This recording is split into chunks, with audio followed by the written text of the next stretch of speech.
여러분 안녕하세요. 반갑습니다. 주일 예배에 오신 우리 모든 성도님들을 그리스도의 사랑 안에서 환영하고 축복합니다.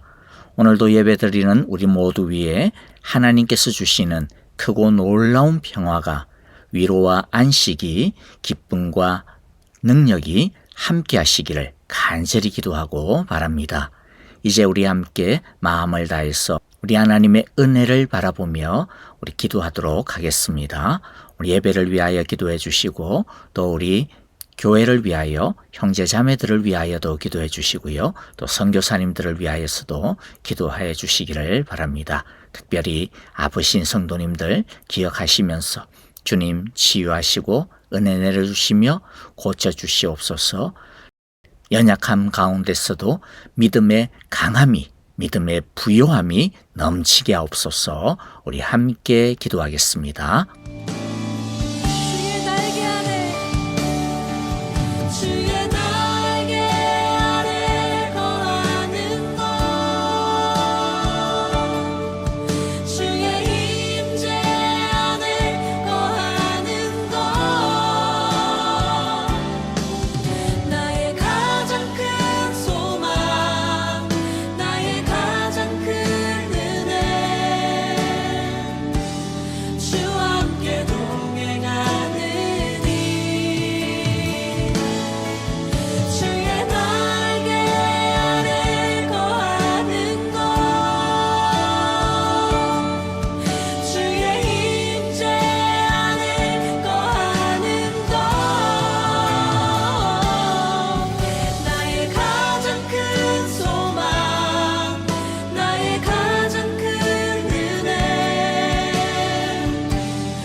오늘도 살아계신 하나님을 사랑하고 찬양합니다.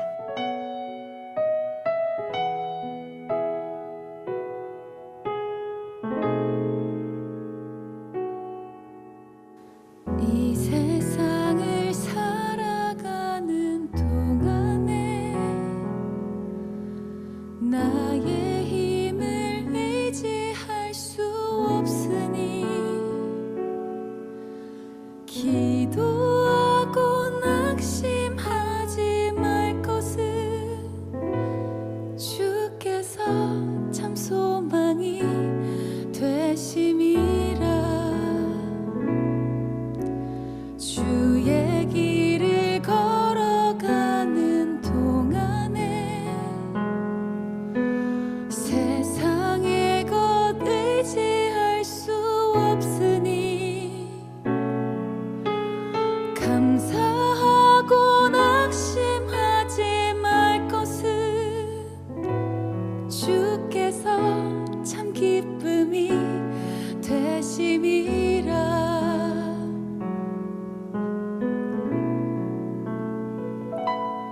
하나님의 꿈이 나의 비전이 되고 예수님의 성품이 나의 인격이 되고 성령님의 권능이 나의 능력이 되길 원하고 바라고 기도합니다.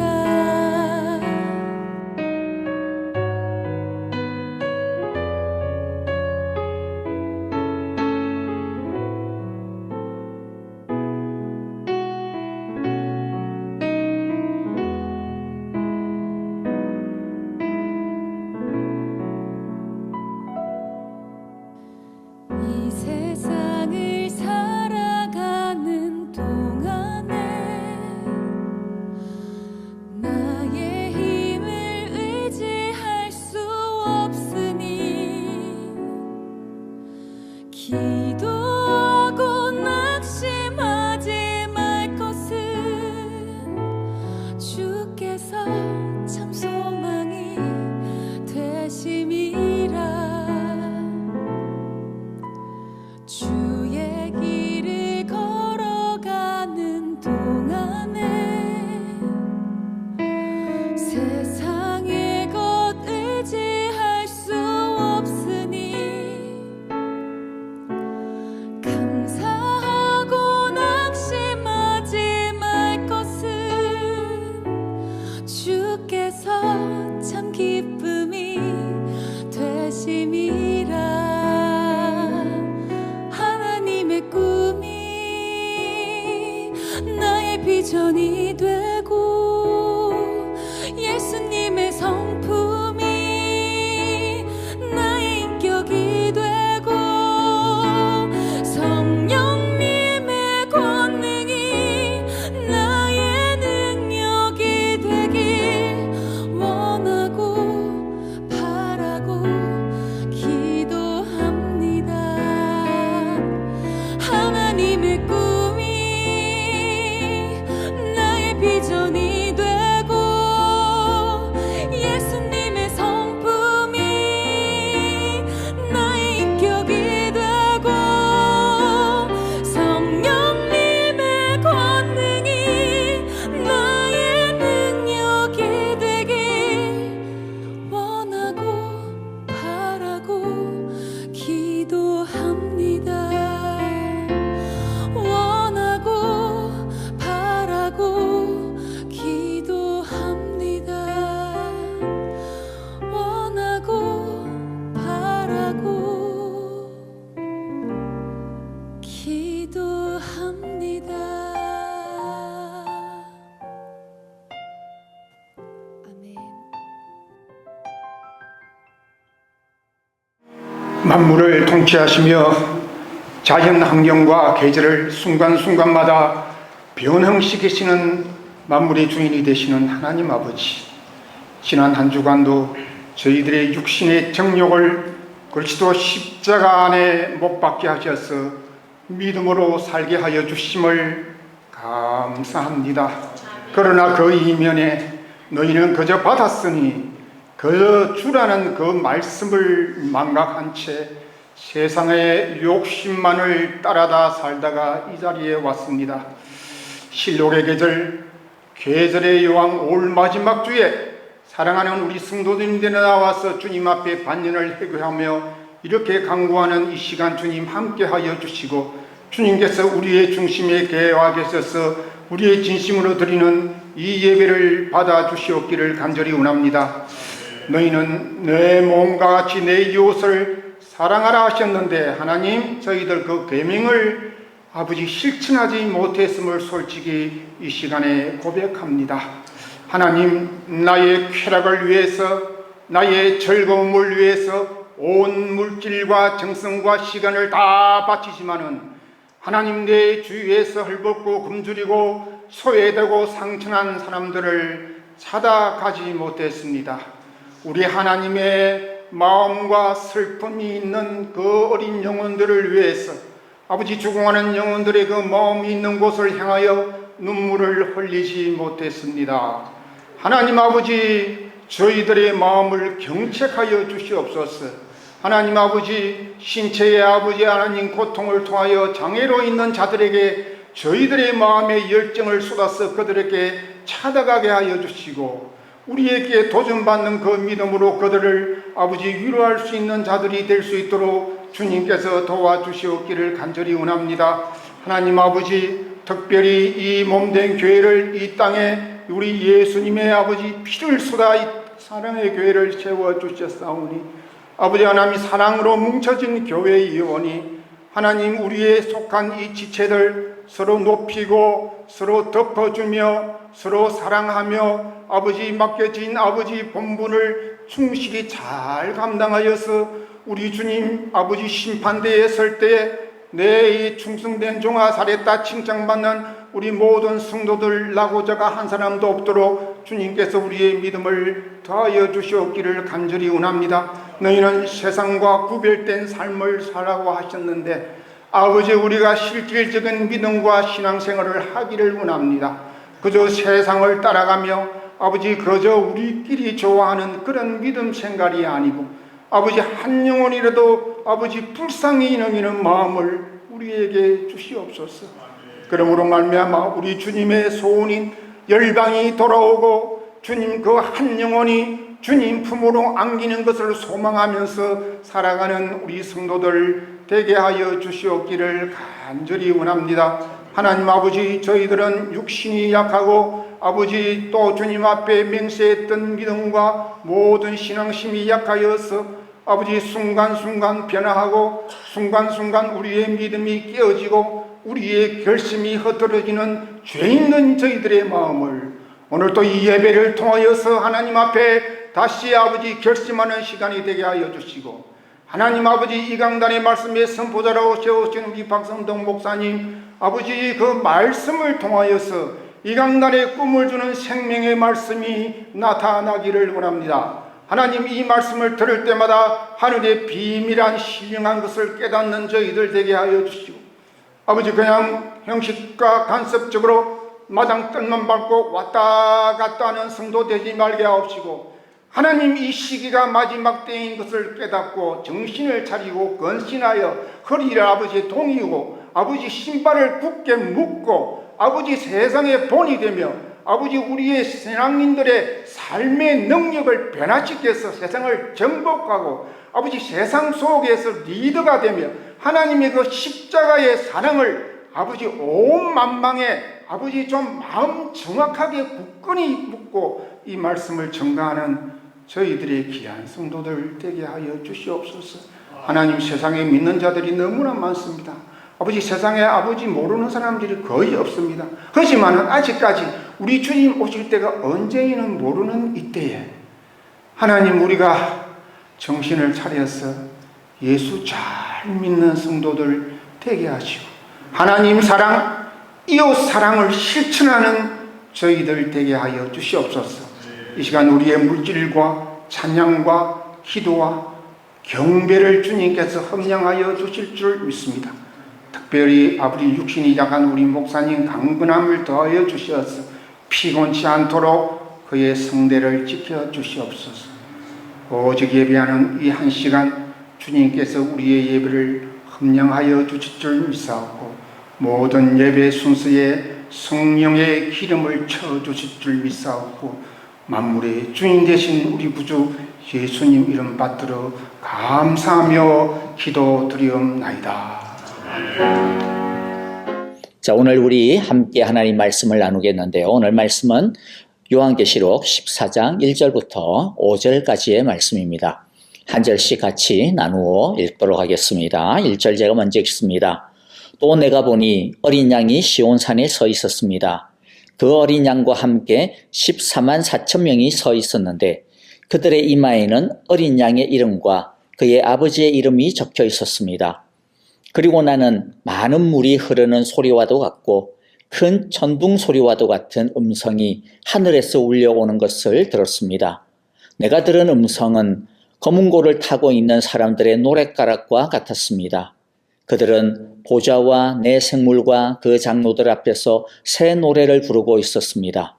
땅에서 구원을 받은 14만 4천 명 밖에는 아무도 그 노래를 배울 수 없었습니다. 그들은 여자들과 더불어 몸을 더럽힌 일이 없는 정절을 지킨 사람들입니다. 그들은 어린 양이 가는 곳이면 어디든지 따라다니는 사람들입니다. 그들은 사람들 가운데서 하나님과 어린 양에게 드리는 첫 열매로서 구원을 받았습니다. 그들의 입에서는 거짓말을 찾을 수 없고 그들에게는 흠 잡을 데가 없었습니다. 아멘. 자, 오늘 우리가 함께 나눌 14장은 12장과 13장의 내용과는 대조를 이루게 됩니다. 12장과 13장의 내용이 어떤 것이었습니까? 예수님과 그의 교회와 그리고 또 사탄, 즉 용과 그 짐승들 사이, 이 세상과의 싸움을 보여주고 있었습니다. 12장에서는 신구약 교회 전체를 상징하는 여인과 또 예수님을 나타내는 아들이 등장하죠.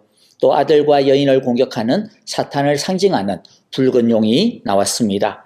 13장에서는 붉은 용이 부리는 바다의 짐승과 땅 짐승이 올라와서 여인을 괴롭힙니다. 바다 짐승은 당시로서는 로마 제국을, 땅 짐승은 로마의 권력, 황제를 상징한다고 했습니다. 결국 바다 짐승과 땅 짐승은 이 세상에서 우리 주님을 반대하고 저항하고 주님의 성도들과 교회를 하나님으로부터 멀어지게 만들려고 하는 세력들이죠. 주 대신 하나님을 섬기지 못하도록 하는 이 세상의 온갖 정신과 질서와 힘들을 뜻하는 것입니다. 12장과 13장은 한마디로 이 세상에서 쫓기고 있는 주님의 백성, 교회가 싸우고 있는 그 힘겨운 싸움을 보여주고 있습니다. 우리들이 지금 살고 있는 이 땅에서의 우리들의 현실적인 모습, 실존적인 상황들을 보여주고 있는 것이죠. 어떤 상황, 어떤 실존적인 상황이라고요? 이 땅에서의 믿음의 삶은, 성도의 삶은 영적인 싸움, 영적인 전쟁이 항상 있다라고 하는 것입니다. 반면에 14장에서 이제 앞으로 보여주게 되어질 내용은 그것과는 또 반대입니다. 14장에서는 어린 양이신 승리하신 예수님이 등장합니다. 그리고 그의 백성인 교회와 성도들이 그 어린 양과 함께 누리고 있는 궁극적인 승리가 묘사되고 있습니다.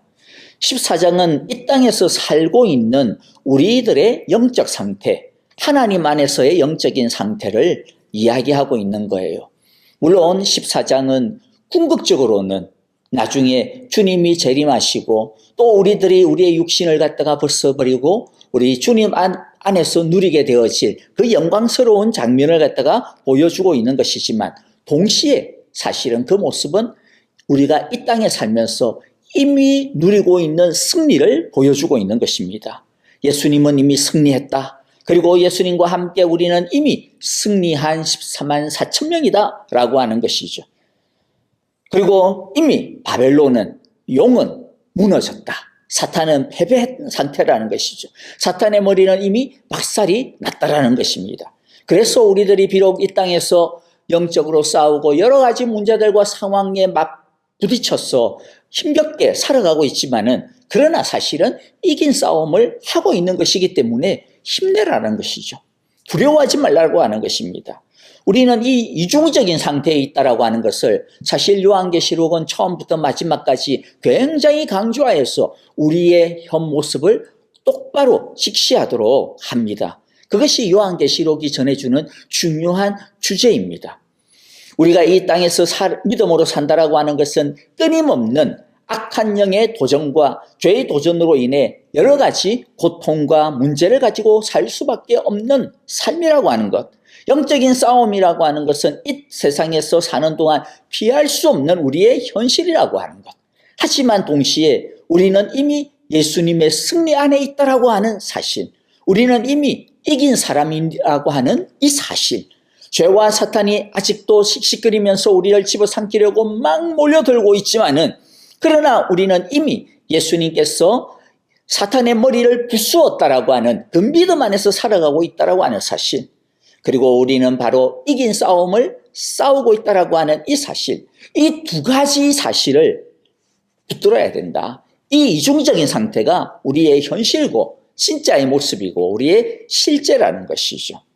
그래야만, 이것을 제대로 알아야만 우리는 이 세상을 제대로 살아갈 수가 있습니다. 영적인 싸움에서 이길 수가 있습니다. 12장 13장에서 나오는 이 땅에서 치열하게 믿음의 싸움을 살아가고 있는 이 모습만 안다고 해가지고 다 되는 게 아닙니다. 그것만 알고 우리는 정말로 이 세상에서 여러 가지 문제와 상황과 또 우리 사탄이 우리에게 주는 여러 가지 공격들에 맞서서 싸워야 되는구나, 우리에게 우리의 영적인 싸움은 피할 수 없는 현실이구나 라고 하는 것만 안다고 해서 다가 아닙니다. 그것만 가지고 알고 있으면 결국에는 뭐 어떻게 되느냐 하면 이 싸움이 너무 버거워요. 너무 힘듭니다. 그래서 내가 진짜 이 싸움을 버틸 수 있을까? 내가 정말로 짐승을 이길 수 있을까? 13장 10절에 보면 성도들의 인내와 믿음이 필요하다 이야기했는데, 내가 진짜 끝까지 인내하고 내가 나의 이 믿음을 끝까지 지킬 수 있을까? 견뎌낼 수 있을까? 두려움에 빠지는 것이죠. 그러다가 나중에는 더 심한 두려움에 빠집니다. 내가 진짜 하나님 나라에 들어갈 수 있을까? 주님 앞에 갔더니 내 이름이 거기에 기록이 되어져 있을까? 내 지금 싸운다고 죽도록 고생을 하고 있는데, 근데 나 실패하는 것 많고, 나 너무 좌절하는 것 많고, 나 죄 짓는 건 너무 많은데, 이렇게 하다가 나중에 보니까 나는 구원을 받지 못했네? 그렇게 되면 어떡하지? 라고 하는 두려움에까지 빠질 수가 있다는 거죠. 반대로 12장, 13장을 무시해버리고 14장의 이 승리에만 도취가 되어져 버리면 어떻게 될까요? 피할 수 없는 이 세상의 문제들과 풍랑들이 막 몰려들어올 때 그것을 버텨내지 못합니다. 믿는다고 하는데 왜 이와 같은 일을 당하지? 내 믿음이 틀렸나? 이렇게 하면서 파선하게 되기가 십상이라는 것이죠. 그러나 우리가 14장에 대한 올바른 믿음도 굳게 붙들고 있다면 여러 가지 어려움과 영적인 싸움들을 만나게 되더라도 그래, 우리는 이미 주님 안에서 이긴 싸움을 하고 있는 거야. 지금 용과 짐승들은 최후의 발악을 하고 있는 거지. 예수님이 이미 다 이기신 거야. 나는 그 예수님과 함께 서 있어. 이 믿음이 있기 때문에 제대로 인내할 수 있고, 끝까지 인내할 수 있고, 제대로 믿을 수 있고, 걱정하지 않고 두려움에서 이길 수가 있게 되는 것입니다. 그러므로 14장은요, 우리가 이 세상을 이기는 데 있어서 너무나도 중요한 장입니다. 또 앞으로 이어질 이 세상의 마지막 그 장면을 이해하는 데 있어서도 너무나 중요한 메시지입니다. 그러므로 오늘 우리들이 정신을 똑바로 차리고 오늘과 다음 주일 함께 24장을 살펴보도록 하겠습니다.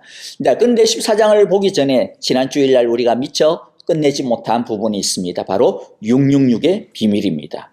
13장 16절부터 18절을 다시 읽어보면요. 또 작은 자나 큰 자나 부자나 가난한 자나 자유인이나 종이나 할 것 없이 다 그들의 오른손이나 이마에 표를 받게 하였습니다. 누구든지 표를 가진 사람 곧 그 짐승의 이름이나 그 이름을 나타내는 숫자로 표가 찍힌 사람이 아니면 아무도 팔거나 사거나 할 수 없게 하였습니다. 여기에 지혜가 필요합니다. 지각이 있는 사람은 그 짐승을 상징하는 숫자를 세어보십시오. 그 수는 어떤 사람을 가리키는데 그 수는 666입니다. 자, 666을 뭐라고 이야기합니까? 다른 어떤 것이 아니라 어떤 짐승을 상징하는 숫자다. 그 짐승을 의미하는 어떤 사람을 가리키는 숫자라고 이야기하죠. 이 짐승이 누구라고요? 당시 요한계시록에 기록되어지던 그 때를 이야기하면 로마의 황제, 로마의 권력을 상징한다라고 이야기했습니다. 그런데 왜 로마의 황제의 이름을 나타내는 게 왜 숫자로 기록이 되느냐라고 우리들 좀 의문이 들 수 있죠. 그것은 왜냐하면 당시에는 이 아라비아 숫자가 없었죠. 그래서 알파벳 글자가 숫자의 역할을 하기도 했습니다. 그래서 이러한 어떤 알파벳을 가지고 수를 상징하는, 그리고 또 그것을 가지고 어떤 메시지를 전달하는 그러한 기법을 게마트리아라고 하는데, 그런 것들이 굉장히 활발하게 사실은 사용이 되고 있었다라는 것이죠. 그러면 도대체 이 황제가 누굴까? 정확하게 모두가 다 공통적으로 야, 이 사람이다 라고 확실하게 공통된 의견의 일치가 있는 것은 아닙니다. 하지만 대충 한 몇 사람들이 거론이 되어집니다. 예를 들면 네로 황제로 보기도 합니다. 네로 시저라고 하는 것을 히브리 말로 철자를 바꾸면 666이 나온다고 해요. 네로, 왜냐하면 네로 때에 기독교인에 대한 많은 핍박과 박해가 있었기 때문입니다. 가장 교회를 핍박했던 상징적인 인물, 대표적인 인물을 든다면 바로 네로를 뽑을 수가 있을 것입니다. 사도 베드로나 사도 바울이 바로 이 네로 시절에 일어났던 로마의 그 박해 가운데 순교를 당하였다라고 초대교회는 기록을 남기고 있습니다. 또 한 사람, 가능성이 있는 사람은 요한계시록이 기록되어졌을 당시의 황제인 도미티아누스라고 보기도 합니다. 왜냐하면 이 도미티아누스는 로마 요한계시록이 기록된 때의 어떤 그러한 황제이기도 하지만, 그리고 또 요한계시록의 배경이 되어지는 이 황제 숭배 사상, 살아있는 황제 자기 자신을 신으로 주라고 그렇게 섬기도록 경배하도록 강제적인 정책을 펼친 사람이 바로 도미티아누스입니다. 자, 이로 인해 가지고 도미티아누스 황제 시절에 기독교에 대한 박해가 많이 일어납니다. 네로 시절에 기독교 박해는 로마시라고 하는 그 주변에 일어나는 국한되어진 것이라면, 도미티아누스 때의 기독교의 박해는 꽤 광범위하게, 특별히 소아시아 지역을 중심으로 해서 광범위하게 자행이 되었던 굉장히 좀 큰 박해라고 할 수가 있죠. 그렇기 때문에 바로 하나님을 경배하도록 하지 못하고 로마를, 짐승을, 황제를 숭배하도록 하는 바로 이 짐승이, 이 666이라고 하는 이 짐승이 도미티아누스일 것이다. 그렇게 그 이름을 가지고 또 우리가 찾아볼 수가 있는 것이죠. 그런데 중요한 것은 이 짐승의 표가 의미하는 바가 뭐냐라는 거예요. 이 짐승의 표를 받는다라고 하는 의미가 뭐냐라는 것이죠. 그것이 의미하는 바가 뭡니까? 이 표의 가치가 뭐예요? 이 표가 있어야만 사고 팔 수가 있습니다. 이 표가 있어야만 이 세상에서의 생존권이라든지, 아니면 이 세상에서 좀 장사를 하고 어떤 이 미래를 갖다가 꿈꾸고 생명을 보존받고 하는 것들을 보장받을 수가 있는 거예요. 이 표가 없으면 그걸 할 수가 없다라는 것이죠. 그러니까 이 표가 의미하는 바가 뭐예요? 너희들의 생명에 주는, 너희들의 미래에 주는, 너희들의 안전에 주는 바로 이 표의 주인 황제다, 로마다, 이 세상이다라고 하는 것이죠. 그러므로 하나님을 버리고 하나님이 주가 아니고 이 세상이 황제가 주임을 인정하라라고 하는 것입니다. 하나님을 버리고 세상으로 나오게 하는 것, 이것이 바로 이 표의 의미입니다. 그러므로 사실 이 짐승이 정확하게 누구냐라고 하는 것, 그것도 중요하겠지만 그것보다 더 중요한 것은 뭘까요?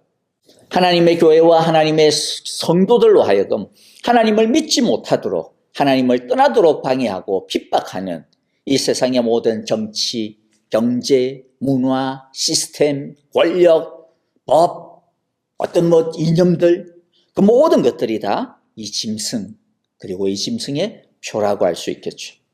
그러므로 여기에서 중요한 것은 뭐예요? 이 짐승에게 머리를 숙이지 말아야 된다는 겁니다. 세상의 머리를 숙이지 말아야 된다는 것이죠. 세상의 힘에, 세상의 논리에 무릎을 꿇어서는 안 된다는 것입니다. 우리가 따라가야 하고, 우리가 경배해야 되고, 우리가 표를 받아야 되는 유일한 분은 하나님 한 분이시다. 그래서 초대교인은 이 짐승의 표를 황제에게 무릎 꿇기를 거부했습니다. 그들이 그것으로 인해서 자기들이 가진 집도 뺏기고, 자신들이 가지고 있었던 사업터전도 뺏기고, 그래서 굴로, 들로, 동굴 속으로, 산 속으로 유리방황하는 한이 있다 하더라도, 심지어는 자신들의 목숨을 걸어놓는 그러한 일을 당한다 하더라도 나의 주는 오직 하나님 한 분이십니다. 우리의 주는 오직 예수 그리스도밖에 없습니다라고 하는 이 믿음을 포기하지 않았던 것이죠. 저와 여러분들도 이제는 우리들에게 칼이 들어오거나 총이 들어오는 세대는 아니지만은 그러나 교묘하게 우리의 마음과 우리의 정신을 세상으로 향하게 하는 그 모든 것으로부터 우리들이 정신을 똑바로 차리고 오직 주님 한 분만을, 오직 말씀만을 따르고 섬기겠습니다라고 하는 이와 같은 믿음으로 날마다 주님을 따라가는 우리 모두가 되어지기를 간절히 바랍니다. 자, 이제 14장을 살펴보겠습니다. 다시 말씀드리지만 14장은 이 땅에서 이 짐승과 싸우고 있는 우리들의 영적인 모습이라고 이야기했습니다. 죽었으나 아니면 나중에 주님께서 재림하신 그때의 우리의 모습일 뿐만 아니라 지금 사실 우리들의 영적인 실제라고 하는 것을 우리가 꼭 기억을 하시면서 이 말씀을 함께 나누기를 원해요. 그래서 오늘 말씀이 우리에게 보여주는 것이 바로 우리가 어떤 존재인가 라고 하는 것입니다. 자, 우리들이 어떤 영적인 상태에 있습니까? 첫 번째는요, 우리는 짐승의 표가 아닌 하나님의 표를 받은 사람들이라는 것입니다. 즉 하나님의 소유가 된 사람들입니다. 하나님이 우리의 주인이시라는 것이죠. 1절에 보면 또 내가 보니 어린 양이 시온산에 서 있었습니다. 그 어린 양과 함께 14만 4천 명이 서 있었는데 그들의 이마에는 어린 양의 이름과 그의 아버지의 이름이 적혀 있었습니다. 자, 여기서 예수 믿는 우리를 무엇으로 표현하고 있어요? 14만 4천이라고 표현합니다.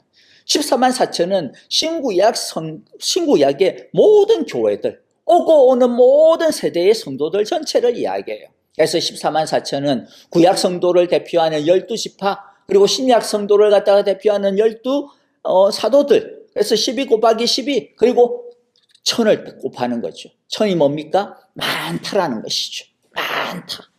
그래서 모든 교회를 이야기해요. 그런데 이 14만 4천, 즉 우리들이 어떤 특징을 가지고 있는지 조금 더 구체적으로 말씀을 해주고 있는데요. 첫 번째는 이 14만 4천이 어때요?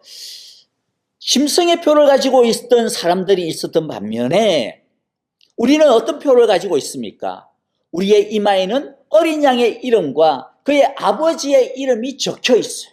우리의 이마에는 어린 양의 이름과 아버지의 이름이 박혀 있다. 그 표를 가지고 있다라고 하는 것입니다.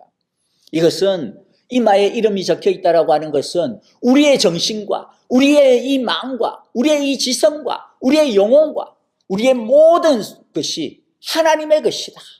하나님의 것으로 가득 차 있다. 하나님께서 당신의 소유권의 그 도장을 우리의 이마에다가 딱 박아 놓으신 것이죠. 우리가 예수님과 하나님 아버지의 것이라는 것입니다. 그 의미가 뭐겠어요? 우리가 하나님의 것이기 때문에 하나님께서 우리를 절대로 버리지 않는다라는 것입니다. 뺏기지 않는다라는 것이죠. 우리도 우리 것을 뺏기지 않으려고 애를 쓰잖아요. 하나님도 마찬가지입니다. 그래서 로마서에서 뭐라고 이야기합니까? 누가 우리를 하나님의 사랑에서 끌을 수 있으리요? 빼앗을 수 있으리요? 왜냐하면 하나님께서 우리를 절대적으로 지키시고 보호하시기 때문이십니다. 이 세상에서 우리가 비록 영적인 전투를 치열하게 치르고 있습니다만은 그러나 우리가 그럼에도 불구하고 안심하고 두려워하지 아니할 수 있는 이유가 어디에 있습니까? 하나님이 우리를 절대로 포기하지 아니하신다. 하나님이 우리를 꼭 지고 계신다라고 하는 것이죠. 성경에서는 이와 같은 것들을 굉장히 다양하게 표현해 주지 않습니까? 우리가 하나님 아버지의 자녀가 되었다라고 표현을 하고요. 우리는 예수님의 사랑받는 신부가 되었다라고 표현을 하고 우리는 성령에 거하는 집이 되었다라고도 표현을 합니다. 그 모든 게 의미하는 바가 뭐예요? 우리는 하나님의 영원한 소유가 되었다. 우리는 짐승의 표를 받은 짐승의 것이 아닙니다. 세상의 것이 아닙니다. 우리는 하나님의 것임을 우리 모두가 꼭 기억하기를 원합니다. 자, 그리고 또 보면요. 우리가 어린 양이신 예수님과 아버지의 것이 되었다라고 하는 것을 또 다른 모양으로 살짝 바꾸어서 설명을 하고 있는데 어떤 표현입니까? 우리가 어린 양과 함께 시온산에 서 있다. 그렇게 표현을 하고 있습니다. 그렇죠? 1절에 보면 어린 양이 시온산에 서 있었습니다. 그리고 그 어린 양과 함께 누가 서 있어요? 14만 4천 우리들이 함께 어린 양과 함께 서 있다. 그렇게 이야기를 하고 있습니다. 시온산 서 있다. 이 두 가지 표현이 굉장히 중요합니다. 먼저 시온산이 의미하는 바가 무엇일까요? 시온산은 성경에서 보면 하나님의 다스림을 상징하는 산입니다. 하나님의 왕좌가, 하나님의 왕국이, 하나님의 보좌가 있는 산입니다. 정의와 평화의 메시아 왕국이 세워져 있는 것을 상징합니다. 그래서 시편 2편 6절을 보면 내가 나의 왕을 내 거룩한 산 시온에 세웠다 이야기하죠. 미가서 4장 6절 같은 경우에도 뭐라고 이야기하느냐 하면 그때부터 영원토록 나 여호와가 그들을 시온산에서 다스리겠다. 시온산은 통치의 자리입니다. 통치의 자리. 어린 양이 시온산에 서 있다라고 하는 것은 예수님께서 승리하신 왕으로 이 땅을, 온 만물을, 온 하늘과 땅을 다스리시고 있다라고 하는 것입니다. 예수님이 이미 용과 짐승들을, 그 모든 죄와 악을, 사망의 권세를 이미 이기셨다라고 하는 것이죠.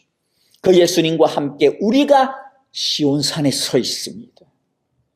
우리가 어디에 서 있다고요? 이 땅에 살지만은 이 땅에서 우리가 용과 함께 짐승들과 함께 싸우고 피 흘리면서 그렇게 살지만은 그러나 동시에 우리는 어디에 서 있다고요? 동시에 시온산에 서 있다는 거예요.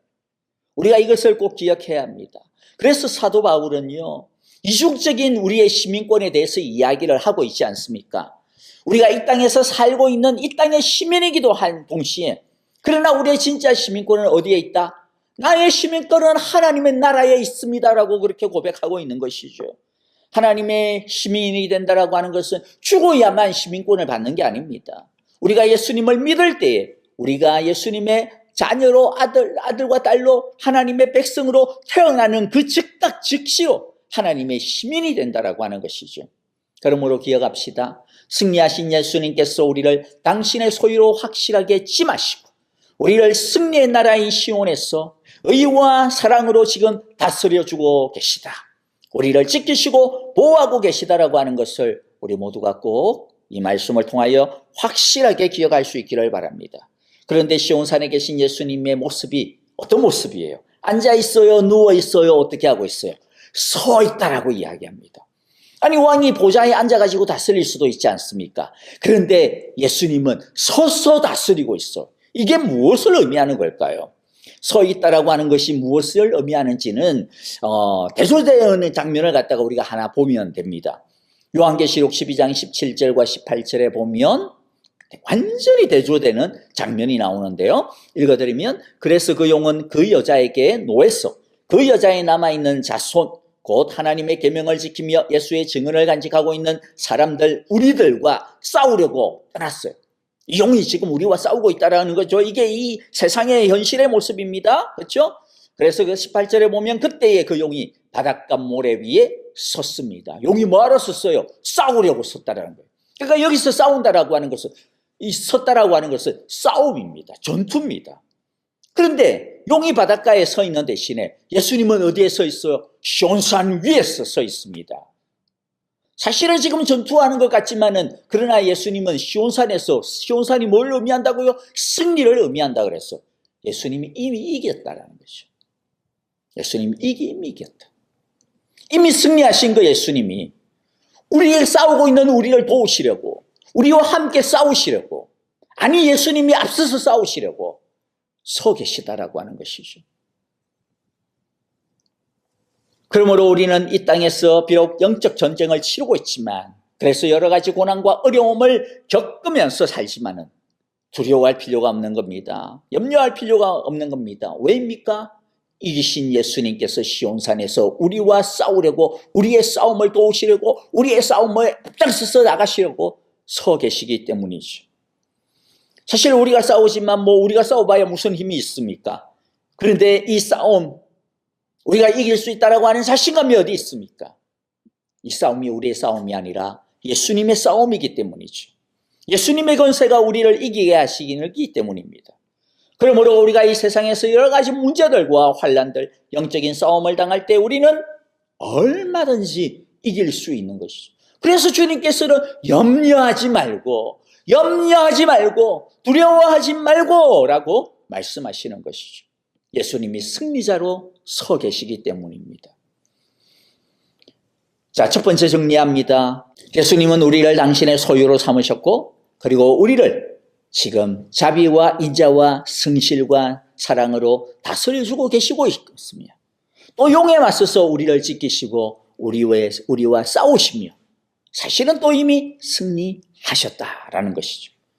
그러므로 어떤 문제를 만나더라도 어떤 어려움을 만나더라도 염려하지 말고 두려워하지 않는 우리가 되어지기를 바랍니다. 오직 예수님 옆에 서서 또 예수님 안에 거함으로써 어떤 문제와 어떤 역경에도 승리하신 주님과 함께 당당하게 걸어가는 저와 여러분들이 되어질 수 있기를 간절히 기도합니다. 두 번째, 우리는 어떤 모습입니까? 2절과 3절에 보면 우리는 새 노래를 부르고 있다, 그렇게 이야기를 합니다. 새 노래를 부르고 있다. 새 노래를 부르고 있다. 여러분, 새 노래가 뭘까요? 새 노래가. 오늘날 신천지라든지 이런 이단들은요, 이 노래를 말씀으로 이제 살짝 바꾸어서 해석을 해요. 그래서 새 노래란 그러면 뭐냐? 많은 말씀들이 있는데, 헌 말씀도 있고 새 말씀이 있는데, 그럼 새 말씀, 새 노래는 뭐냐? 바로 요한계시록을 풀어주는 그 말씀이 새 말씀, 새 노래다. 그런데 이 요한계시록을 풀어주는 이가 바로 이만이다, 신천지다, 우리다, 이렇게 이야기하는 것이죠. 다른 이단들도 약간씩 틀리지만 다 비슷합니다. 다 자기들의 가르침이 새 노래라고 이야기하는 거죠. 그런데 성경에서 말씀하시는 새 노래가 뭡니까? 성경에 보면 새 노래가 여러 번 등장을 해요. 성경에서 나오는 새 노래는 다른 게 아닙니다. 하나님의 백성들이 하나님의 새로운 은총을 입을 때마다 하나님께 하나님의 구원에 감사를 드리며 그 구원을 감사하며 하나님의 신실하심과 하나님의 그 사랑을 새롭게 인식하여 높여드리는 새로운 찬양이에요. 그러니까 새롭다라고 하는 것은 뭡니까? 그 하나님의 구원을 계속적으로 새롭게 체험하는, 그래서 새로운 사랑으로, 새로운 감격으로, 새로운 감사로 주님 앞에 새로운 믿음으로 드린다라는 거죠. 대표적으로 두 가지만 소개해 드리고 볼게요. 시편 40편 1절부터 3절인데, 자, 3절에 보면 새 노래, 곧 우리 하나님께 올릴 찬송을 내 입에 두셨다, 그렇게 이야기하죠. 근데 그 새 노래의 내용이 뭡니까? 왜 새 노래를 드립니까? 그게 바로 1절과 2절이 새 노래의 이유이고 내용입니다. 어떤 내용입니까? 내가 여호와를 기다렸더니 귀를 기울이사 나의 부르짖음을 들으셨도다. 우리의 기도에 응답하심, 나를 도와주셨다라는 것이죠. 나를 기가 막힐 웅덩이와 수렁에서 끌어주시고 내 발을 반석 위에 두사 내 걸음을 견고하게 하셨도다. 하나님의 도우심, 하나님의 구원이 새 노래인 것이죠. 또 다른 한 구절을 소개해드리면 시편 33편 3절부터 5절입니다. 3절에 보니까 새 노래로 주님을 찬양하면서 아름답게 연주하여라. 그럼 왜 이렇게 새 노래로 주님을 찬양하며 아름답게 연주한다고요? 4절과 5절에 보면 이렇게 나옵니다. 주님의 말씀은 언제나 올바르며 거하시는 일은 언제나 진실하십니다. 주님은 정의와 공의를 사랑하시는 분이십니다. 주님의 한결같은 사랑이 온 땅에 가득하십니다. 여기서는 하나님의 어떤 자신을 향한 구체적인 어떤 구원의 행동은 아니지만은 무엇을 노래해요? 하나님 자체를 노래하죠. 하나님을 높입니다. 그 하나님을 높입니다. 그 하나님의 사랑과 은혜를 높이는 것이죠. 그러므로 새 노래라고 하는 것은 다른 게 아닙니다.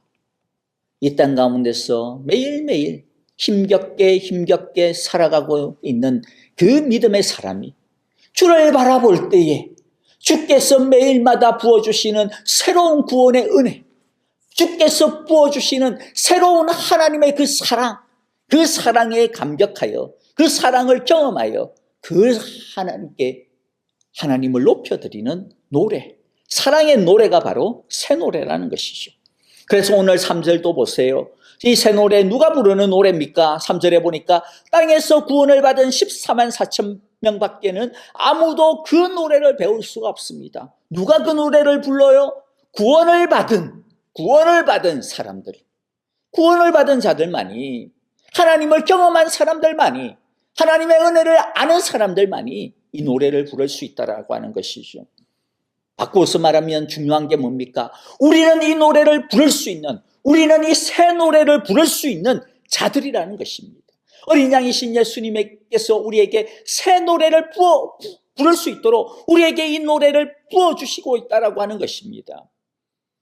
그 말은 우리가 이 세상을 살아가면서 여러 가지 어려움과 고난을 겪게 되지만은, 아니 예수 믿기 때문에 우리의 신앙 때문에 용과 짐승이 주는 여러 가지 믿음의 싸움이 분명히 있지만은, 그런데 우리가 인내하고 견디면서 믿음을 붙들고 버티면서 싸우면 어떤 일이 벌어진다라는 거예요. 우리에게 눈물이 있지만은, 그러나 오히려 주님께서는 그 눈물 속에서 그 싸움을 통하여서 우리에게 이 세상이 알 수 없는 새 노래를 부르게 하신다라는 거죠. 구원의 새 노래를 부르게 하시고 하나님을 알고 하나님의 영광을 경험하게 하고 그 누림을 통해서 부를 수 있게 되어지는 하늘의 새 노래를 부를 수 있게 하는 겁니다. 그래서 이사야서 61장 3절에 보면 이렇게 이야기합니다. 시온에서 슬퍼하는 사람들에게, 시온에서 슬퍼하는 사람들에게, 바로 우리죠. 하나님 앞에서 슬퍼하는 사람, 믿음으로 이 세상에서 정말로 여러 가지 문제들과 환경들 가운데서 믿음으로 버티며 인내하고 있는 그 사람들, 슬퍼하는 사람들에게 그 슬픔 대신 제 대신에, 제가 뭡니까? 슬프기 때문에 자기의 인생을 너무나도 통회하고 자복하면서 죄를 갖다가 옛날에는 뒤집었었습니다. 제 대신에 화관을 씌워줍니다. 화관, 꽃으로 만든 면류관이지. 화관을 씌워주며 슬픔 대신 기쁨의 기름을 발라주시며 괴로운 마음 대신에 찬송이 마음에 가득 차게 하셨다. 그리하여 사람들은 그들을 가리켜 의의 나무, 주님께서 스스로 영광을 나타내시려고 손수 심으신 나무라고 부른다. 여러분, 그런데 이 새 노래 누가 부릅니까? 누가 새 노래 부릅니까? 하나님의 도우심을 받은 사람들이죠. 누가 하나님의 도우심을 받습니까? 이 세상에서 영적인 싸움과 여러 가지 문제들과 어려운 환경 가운데서 믿음의 인내를 지키면서 하나님만 바라보며 하나님만 의지하며 살아가는 사람들이 이 노래를 부를 수가 있습니다. 여러분, 그러므로 하나님은 분명히 매일매일마다 우리가 하나님께 기도하고 맡길 때마다 믿음으로 주님을 의지할 때마다 하나님은 우리에게 날마다 새로운 구원의 노래를, 새로운 사랑의 노래를 부르게 해주실 것입니다. 우리 그것을 믿고 구원의 하나님, 사랑의 하나님 안에 살아갈 수 있게 되어지시기를, 그리하여 주님께서 부르게 해주시는 새 노래를 우리도 매일매일마다 부를 수 있게 되어지기를 간절히 기도하고 축복합니다. 세 번째는요, 우리가 어떤 존재입니까? 우리의 모습을 보면요, 4절과 5절인데, 우리가 받은 구원은 확실하며 안전하다라고 하는 것을 말씀해 주십니다. 4절과 5절을 읽어드리면, 그들은 여자들과 더불어 몸을 더럽힌 일이 없는 정절을 지킨 사람들입니다. 그들은 어린 양이 가는 곳이면 어디든지 따라다니는 사람들입니다. 그들은 사람들 가운데서 하나님과 어린 양에게 드리는 첫 열매로서 구원을 받았습니다. 그들의 입에서는 거짓말을 찾을 수 없고 그들에게는 흠 잡을 데가 없습니다. 자, 그런데 여러분들 여기서 나오는 표현을 보세요. 여러분들 정절을 지킨 사람입니다. 어디든지 따라다닙니다. 첫 열매로서 구원을 받았습니다. 그들의 입에서는 거짓말을 찾을 수 없고 그들에게는 흠 잡을 데가 없습니다. 이게 우리들의 모습이라고 그랬잖아요. 여러분들, 그런데 이게 지금 우리들의 모습이라는 것에 동의가 되십니까? 동의가 잘 안 되죠. 나는 물론 좀 이러려고 애를 쓰기는 한데 이게 완전히 나의 모습이다. 100%다. 나 100% 이렇게 한다라고 못 하는데 아마 전부 다 우리 손사래를 치게 될 겁니다. 우리 완전하지 않거든요. 아무리 봐도 이것은 천국 갔어. 나중에 하나님 앞에서 우리가 완전히 변화되어진 우리의 모습 같거든요. 그런데 성경에 있어서 정말로 놀랍고 신비스럽고 너무나도 감격스러운 게 무엇이냐면요, 하나님은 우리의 구원을 말할 때에 대부분 완료형으로 말씀하세요. 물론 현재형으로도 말하기도 하고 과거형으로도 말하기도 합니다만은, 그러나 사실 기본적으로는 완료형이에요. 완료형이 뭡니까? 이미 끝났다라는 거예요. 이미 되어졌다라는 것입니다. 아직 이 세상을 살아가고 있는 우리가 받은 우리가 이 구원을 이루면서 살아가야 되는데, 그러다 보면 죄도 짓고 실패도 하고 넘어지기도 하고 그렇지 않습니까? 근데 그런 모습이 뻔한데도 불구하고 죄 가운데 있는 성도들을 향해서조차도 너희의 구원은 완성되었다라고 이야기해요. 하나님은 우리가 예수님을 믿어 다시 태어나자마자 우리의 구원이 전부 다 끝났어 라고 선언해 주신다는 거죠. 이게 하나님의 엄청난 약속입니다. 하나님은 우리를 볼 때 우리가 나중에 이루어질 영광스럽고 영화스러운 그 완성된 구원의 모습을 미리 앞당겨가지고 우리를 쳐다보고 계시는 것이죠. 그리고 그만큼 예수님께서 우리에게 주신 구원은 완전 무결하며 완벽하시다라는 겁니다. 그러므로 우리가 이 세상을 살면서 여러 가지 죄도 짓고 넘어지고 좌절하고 막 낭망하고 그럴 때 완전히 심지어는 실패한 것처럼 그러더라도 우리 자신에 대해서 너무 놀라 자빠지지 말아야 됩니다. 우리는 구원을 완성시켜 주실 예수 그리스도를 믿는 믿음 안에 서 있어야 됩니다. 그런데 우리가 완전한 구원을 받았다라고 해가지고 그러면 그게 이제 내가 무슨 짓을 해도 이제 상관없구나. 내가 완전한 구원 받았으니까 내 어떤 짓을 해도 내 마음대로 살아도 되겠구나. 그런 어떤 그야말로 이 방종할 수 있는 권리가 우리에게 있다라고 하는 의미가 아니죠. 우리가 진짜 그와 같은 정말로 하나님께서 내 모습이 어떻든지 간에 나를 결국에는 나의 구원을 완성시켜 주시구나라고 하는 것을 진짜 안다면 우리가 어떻게 살까요? 더 조심해서 살겠죠. 정말로 우리가 더 감사하면서 살겠죠. 우리가 더 겸비해서 살겠죠. 그러므로 오늘 이 말씀은요, 우리들의 완성되어진 모습일 뿐만 아니라 우리들이 달려가야 되는 지향점, 목표이기도 합니다. 우리의 모습이 어때요? 우리는 정절을 지킨 사람들입니다. 여기서 정절을 지켰다라고 하는 것은 그리스도의 신부로서의 정절을 지켰다라는 것이죠. 13장에 나오는 짐승의 표를 받지 아니하고 이 세상의 유혹에 굴하지 아니하고 이 세상의 가치관에 빠지지 않고 오히려 이 세상을 거슬러 올라가며 살았다라고 하는 것이죠. 우리는 이 세상을 살면서 이 세상의 유행과 정신과 가치관에 빠지지 말아야 할 것입니다. 예수님의 아름다운 신부의 모습을 지키며 정절을 지키며 인내하면서 살아야 될 거예요. 이 두 번째는 우리는 어떤 사람들이라고 이야기해요? 우리는 예수님을 따라다니는 사람들입니다. 어디를 가든지 예수님을 붙들고 예수님의 모습을, 예수님의 그 향기를 풍기면서 사는 사람들이라는 것이죠. 그게 우리에게 이익이 되든 아니면 우리에게 고난이 있든 우리는 언제나 주님을 따라다니는 사람이어야 된다라고 하는 것이죠. 그 다음에 또 무엇이라고 이야기합니까? 우리는 하나님과 어린 양에게 드리는 첫 열매로서 구원을 받았다라고 이야기합니다. 여기서 이야기하는 첫 열매는 하나님께 바치는 초실절의 열매와 같은 의미입니다. 첫 열매가 앞으로 되어질 모든 것들의 대표격, 이와 같은 첫 열매, 부활의 첫 열매, 예수님이 우리의 부활의 첫 열매가 되셨다라고 하는 것은 예수님이 부활하셨다라고 하는 것을 통해서 우리들도 부활하겠구나라고 하는 어떤 이 확신의 증표, 그와 같은 의미로서 첫 열매로 사용이 되어지지만은 여기서의 첫 열매는 그게 아니라 하나님께 바쳐지는, 처음으로 바치지만은 사실은 모두를 바친다라고 하는 것과 똑같은 의미죠. 그래서 바침과 드림의 의미입니다. 구원을 받은 우리는 우리의 생명과 삶을, 우리의 마음을 오직 하나님께 바쳐야 되는 존재로 우리들이 구원을 받았음을 우리는 날마다 기억을 해야 할 겁니다. 그리고 네 번째는 우리는 거짓이 없고 흠 잡을 데가 없다 이야기합니다. 여러분, 우리 모두 하나님 앞에서 부끄러울 것이 없는 오직 하나님의 진리와 성령의 인도하심을 따라 진실하게 살아가는 주님의 제자가 되어지기를 바랍니다. 그래서 거짓되고 탁한 이 세상과 우리의 주의를 밝히는 빛이 되어지기를, 예수님을 드러내는 빛이 되어지기를 간절히 기도하고 바랍니다. 말씀을 마무리하며 정리를 하겠습니다. 우리의 진짜 시민권은 어디에 있어요? 이 땅에 살지만은 우리의 시민권은 하늘에 있다.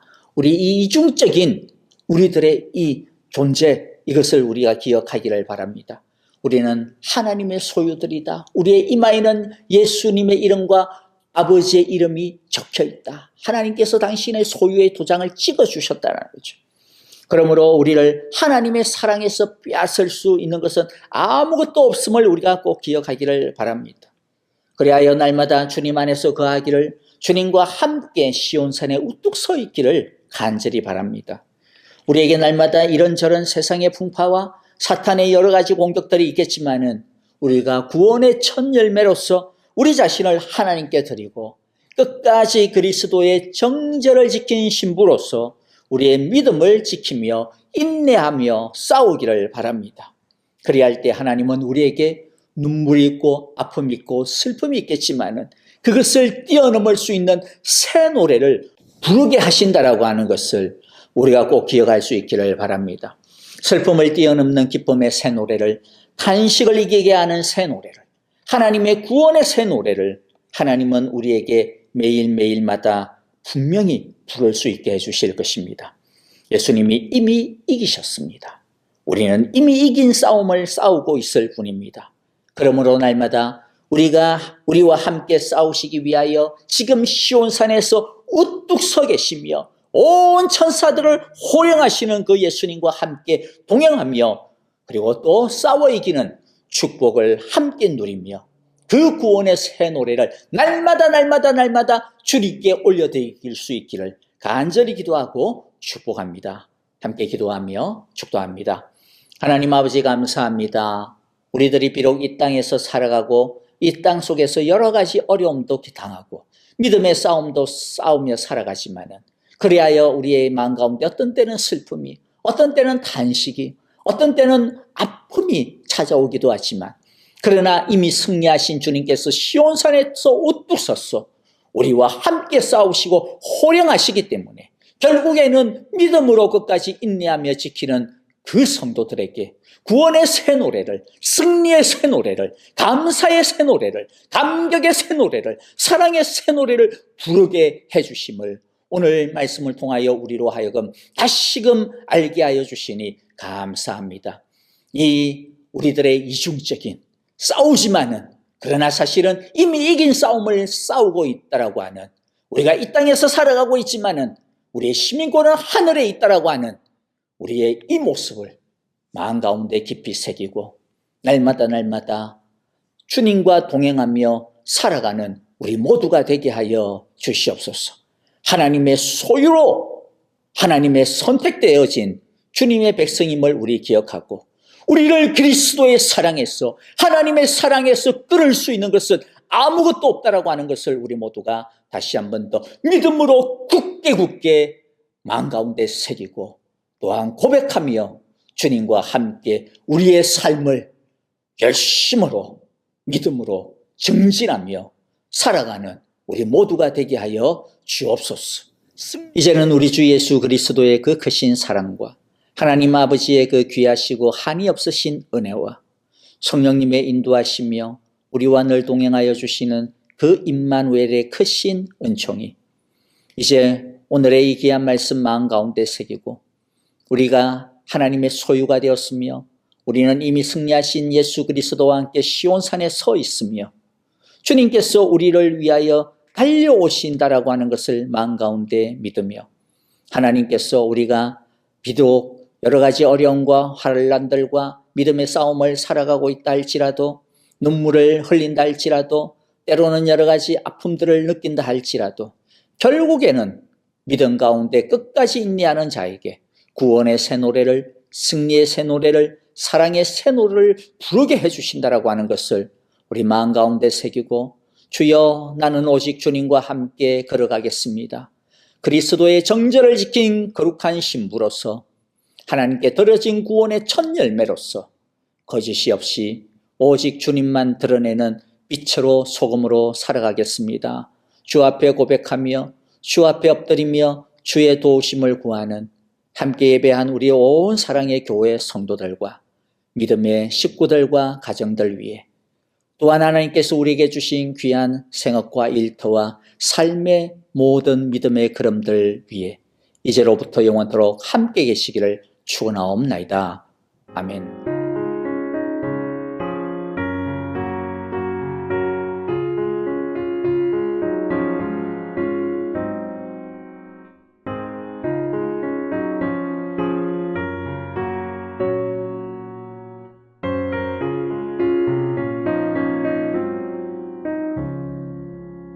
예수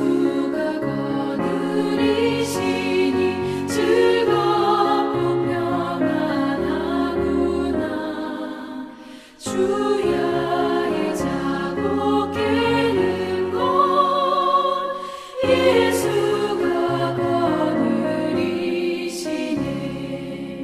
주 날 항상 돌보시고 날 친히 거느리시네. 주 날 항상 돌보시고 날 친히 거느리시네. 때때로 괴로움 당하며 때때로 기쁨 누리네. 풍파 중에 지키시고 평안히 인도하시네. 주 날 항상 돌보시고 날 친히 거느리시네. 주 날 항상 돌보시고 날 친히 거느리시네.